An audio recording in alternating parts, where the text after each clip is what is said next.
Samuel Johnson ایک انگریز ادیب ہیں اور ان کا کہنا ہے کہ حب الوطنی یعنی کہ پیٹریوٹزم ذلیل اور حقیر لوگوں کی آخری پناہ گاہ ہے۔ اب اس چھوٹے سے فریز میں، چھوٹے سے جملے میں بہت زیادہ فلسفی چھپی ہوئی ہے، جس کو سمجھنے کی ہم آج کوشش کرتے ہیں اور آپ کو بھی تھوڑا سا سمجھائیں گے۔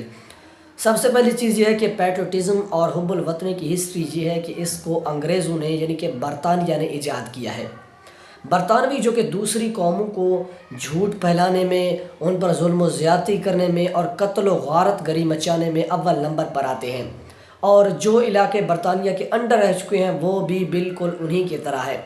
برطانیہ کے ہر کونے کونے میں یا جہاں جہاں ان کی حکومت رہی ہے وہاں پر آپ کو ہر دم حب الوطنی کا دم بھرتے ہوئے لوگ نظر آئیں گے۔ اب ہمیں دکھ بھی رہا ہے کہ کون کون سے علاقوں پر برطانیہ کی حکومت رہی ہے اور وہاں پر ہم اس کے اثرات بھی روزانہ کی زندگی میں دیکھتے آ رہے ہیں۔ دوسری جانب اگر ہم برطانویوں کے مقابلے میں جرمنز کو دیکھیں تو جرمنی کے لوگ اس پیٹریوٹزم کی بیماری میں مبتلا نہیں ہیں، جبکہ جرمنز ایمانداری میں، کاروبار میں، لوگوں کو علم سکھانے میں اور فلسفے میں سب سے زیادہ ٹاپ پر ہیں، اور دنیا کی ہسٹری میں جو بڑے بڑے فلاسفر آئے ہیں ان کا تعلق بھی جرمنی سے رہا ہے۔ یہ تو آپ کے سامنے جرمنز اور برطانویوں کی مثال تھی اور ان دونوں کا کمپیریزن تھا۔ اب ہم تھوڑا سا اس کو دیکھتے ہیں کہ ان کا ہماری زندگی میں کیا امپیکٹ ہے، ہم کس طریقے سے اسی بیماری میں مبتلا ہو کر اپنے آپ کو خراب کرتے جا رہے ہیں۔ سب سے پہلے جب ہم سکول کی زندگی شروع کرتے ہیں تو وہاں پر دو چیزیں ہمیں اتنی شدت سے پڑھائی جاتی ہیں، ان کے لیے میں پڑھائی کا نہیں بلکہ انجیکٹ کا ٹرم استعمال کروں گا، کیونکہ یہ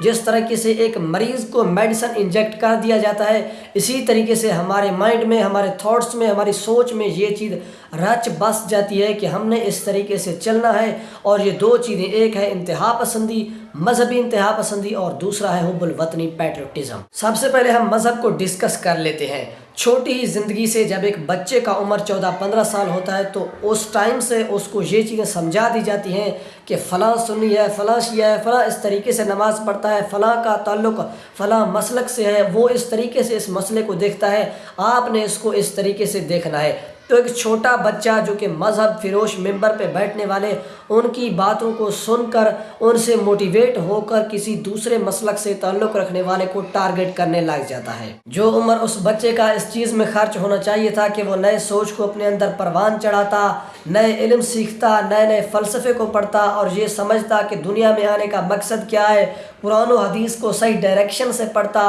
اور یہ سمجھتا کہ دراصل اسلام کس چیز کا درس دیتا ہے۔ ان چیزوں کی بجائے اس بچے کے سوچ کو ان چیزوں کی طرف لگا دیا جاتا ہے کہ بھائی آپ نے اس طرف نہیں جانا، جس چیز کے بارے میں ہم آپ کو کہیں گے آپ نے صرف اسی کے بارے میں سوچنا ہے، جن چیزوں کے بارے میں ہم آپ کو کہیں گے آپ نے صرف ان کے اوپر عمل کرنا ہے، جس کا نتیجہ یہ نکلتا ہے کہ وہ بچہ بڑا ہو کر معاشرے کے لیے ایک عذاب بن جاتا ہے۔ وہ اپنے فتوے لوگوں پر مسلط کرے گا، وہ یہ کہے گا کہ فلاں کافر ہے، فلاں شیعہ ہے، فلاں سنی ہے، اس کو اس طریقے سے جلا دو، یہ کرو وہ کرو۔ یہ ساری جو شدت پسندی اور انتہا پسندی کی سوچ جو اس کو 14-15 سال کی عمر میں انجیکٹ کیا گیا تھا وہ اب اپنے اثرات دینا شروع کر جاتی ہے، اور اس طریقے سے ایک بچہ نہ دین کا رہتا ہے نہ دنیا کا رہتا ہے۔ دوسری چیز ہے پیٹریوٹزم، حب الوطنی۔ اس کا نقصان یہ ہے کہ 14-15 سال کی عمر میں ایک بچے کو یہ سکھا دیا جاتا ہے کہ آپ کی فوکس ہمیشہ باہر رہنی چاہیے، آپ نے باہر دیکھنا ہے کہ فلاں ملک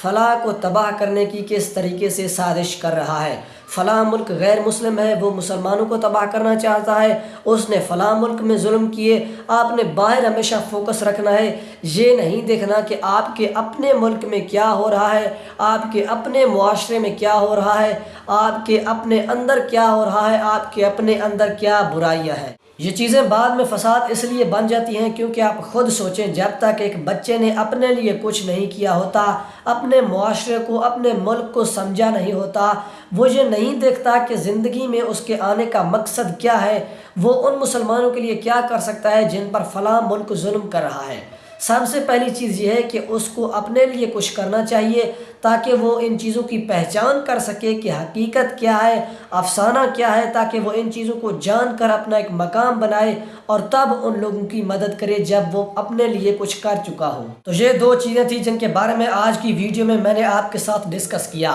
اب ان کا حل کیا ہے؟ ان کا حل سب سے پہلی چیز یہ ہے کہ اپنے آپ کو مذہبی انتہا پسندی اور شدت پسندی سے دور کریں۔ ان ملاؤں کو سننا چھوڑ دیں جو ایک دوسرے کے اوپر یہ فتویٰ لگاتے ہیں کہ فلاں کو نہیں سننا، فلاں کو نہیں سننا، یہ اس طریقے سے ہے، وہ اس طریقے سے ہے۔ دوسری چیز یہ ہے کہ اپنے آپ کو زیادہ سے زیادہ کتابوں کے قریب لائیں، ہسٹری کو پڑھیں، فلسفے کو پڑھیں، قرآن و حدیث کو صحیح طریقے سے پڑھیں، ان کتابوں کو پڑھیں جن کے اوپر کسی کا اختلاف نہیں ہے۔ تو آج کی اس مختصر سی ویڈیو میں اتنا ہی۔ اگر آپ کو ویڈیو اچھا لگا تو اس ویڈیو کے بارے میں اپنے خیالات کا اظہار کمنٹ سیکشن میں ضرور کیجیے گا۔ ملتے ہیں اگلی ویڈیو میں، تب تک کے لیے اللہ حافظ۔ اگر آپ کو یہ ویڈیو اچھی لگی تو چینل کو سبسکرائب کیجیے اور مزید ایسی ویڈیوز کے لیے بیل نوٹیفیکیشن کو لازمی آن کر دیجیے گا۔